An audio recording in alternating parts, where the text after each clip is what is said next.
അയോധ്യ രാമക്ഷേത്രത്തിലെ സംഭാവന കൊള്ള പുറത്തു വന്നത് ട്രസ്റ്റ് അംഗങ്ങൾക്കിടയിലെ അഭിപ്രായ ഭിന്നത മൂലം.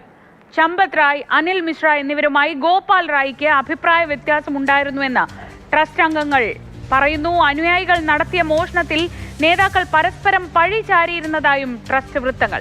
വിഷ്ണു പ്രസാദ് വിവരങ്ങളുമായി ഡൽഹിയിൽ നിന്ന്. Vishnu, good morning. അല്ലെങ്കിലും എല്ലായിടത്തു നിന്നും ഒരു തട്ടിപ്പിന്റെ വാർത്ത അല്ലെങ്കിൽ അവിടുത്തെ ഒരു ക്രമക്കേടിന്റെ വാർത്ത പുറത്തു വരണമെങ്കിൽ അത് അതിനുള്ളിൽ നിന്ന് തന്നെ വരണം. കാരണം എല്ലാവരും സംഘടിതരായി നിന്നാൽ ഇതൊരിക്കലും പുറത്തേക്ക് വരികയില്ലല്ലോ. അപ്പോൾ ട്രസ്റ്റ് അംഗങ്ങൾക്കിടയിൽ ഉണ്ടായ പ്രശ്നങ്ങളാണോ ഇപ്പോൾ ഇത് വാർത്തയായി പുറത്തു വരാനും ഈ വലിയ തട്ടിപ്പ് ലോകമറിയാനും കാരണമായത്?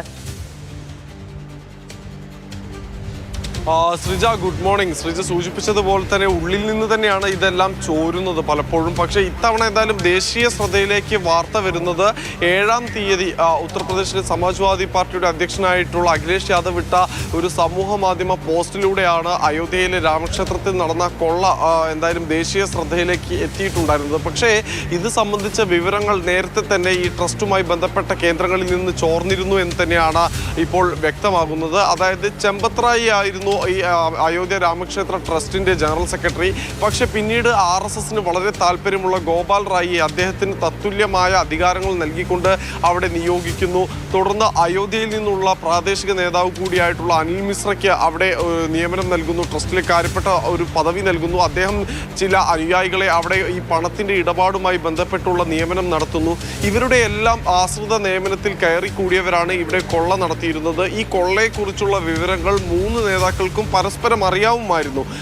പലതവണ ഇതുമായി ബന്ധപ്പെട്ട ചില പരാതികൾ ഉയർന്നിട്ടുണ്ട്. ഈ പണം എണ്ണാൻ വരുന്ന ഉദ്യോഗസ്ഥരിൽ ചിലരുടെ പോക്കറ്റിൽ നിന്ന് ഈ പണം മോഷ്ടിക്കപ്പെട്ട പണം സുരക്ഷാ ഉദ്യോഗസ്ഥർ കണ്ടെത്തിയ സംഭവം ഉണ്ടായിട്ടുണ്ട്.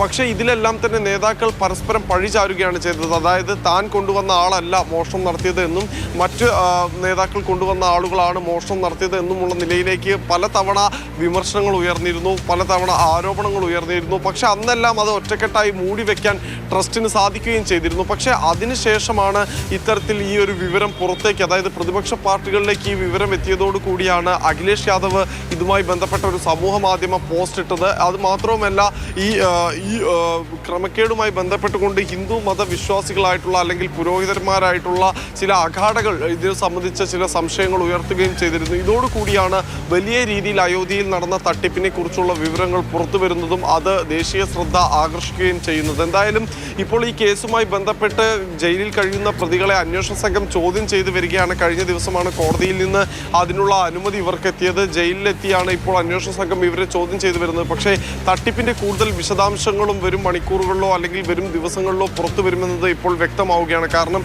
ട്രസ്റ്റിനുള്ളിൽ തന്നെ ഉണ്ടായിരുന്ന അഭിപ്രായ ഭിന്നത വലിയ തോതിൽ ഈ വിവരങ്ങൾ പുറത്തേക്ക് ചോരാൻ കാരണമായിട്ടുണ്ട് എന്ന് തന്നെയാണ് മനസ്സിലാകുന്നത്. ശരി, വിഷ്ണു പ്രസാദാണ് വിവരങ്ങൾ നൽകിയത്.